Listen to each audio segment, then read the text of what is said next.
What a beautiful day, eh? Well, I'm on the way to Lewis to see my director. Um, and I went down to get, hold on,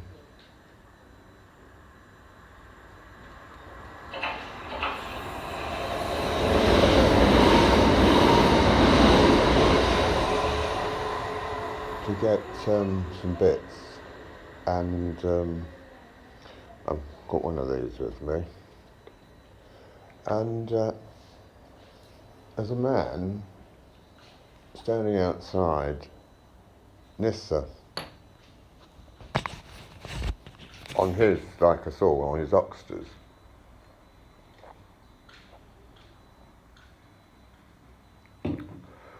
And I'm not to disbelieve him. He said he's an ex-soldier and all that. He's on the streets, and could I get him a coffee and a sandwich? I said, I can get you a sandwich, but not get you a coffee.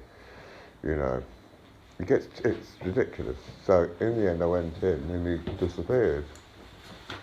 So I went to the sandwich. I said, well, choose what you want.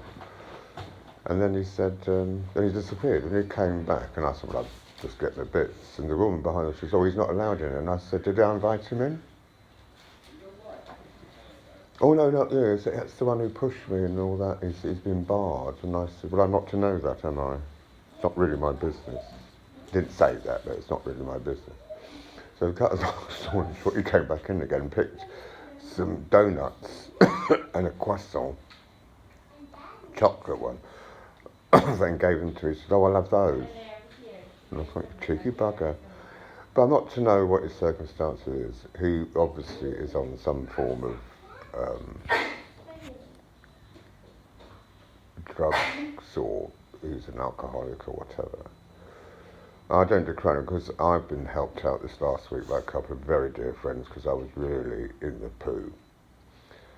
And my fare's been paid for today by the director, so that's not a problem.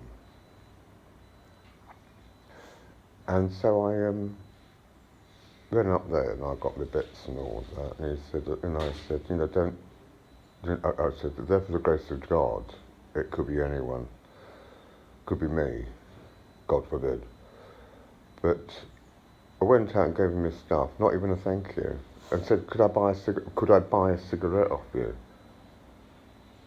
Well, he's got money, why can't you go? Well, he's not allowed in there, I suppose. And I said, well, you give me the money. I should have said that, you give me money and I'll get what you want. And then, we've been barred.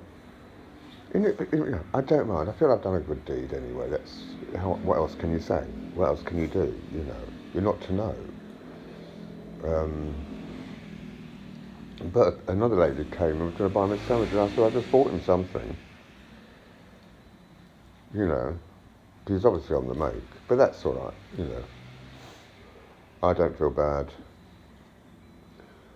And it's a beautiful day out. And took the dog out. He's been fed. He's had his chews.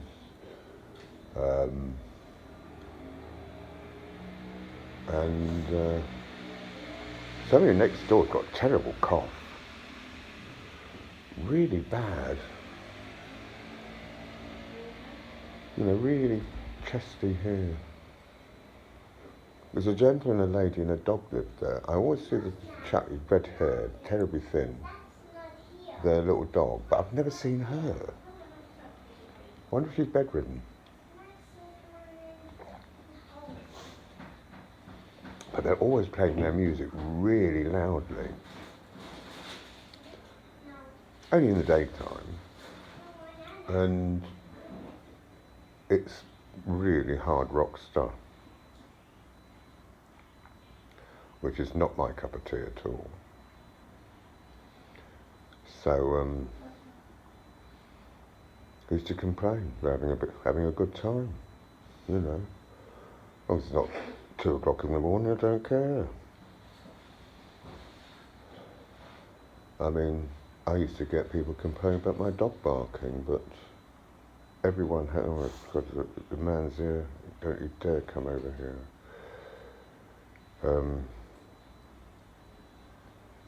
Excuse me, you got a light?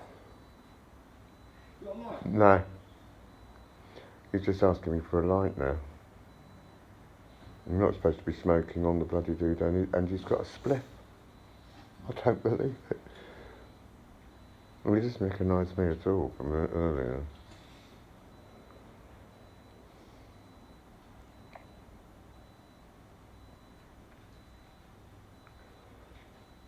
Unbelievable. Still, hope that is.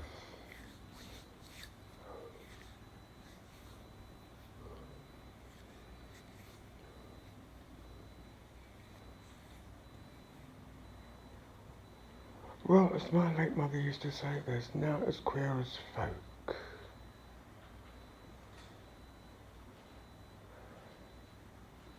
Still, good deed done. What else can I say? I'm just so glad he hasn't come across this side of the bloody station. Quite big bloody stuff he's got on there. So we now know why he's as high as a kite. Can I buy a cigarette? What do you need it for? Right, so I'm going to get on the train in a minute. I'll see you later. Bye.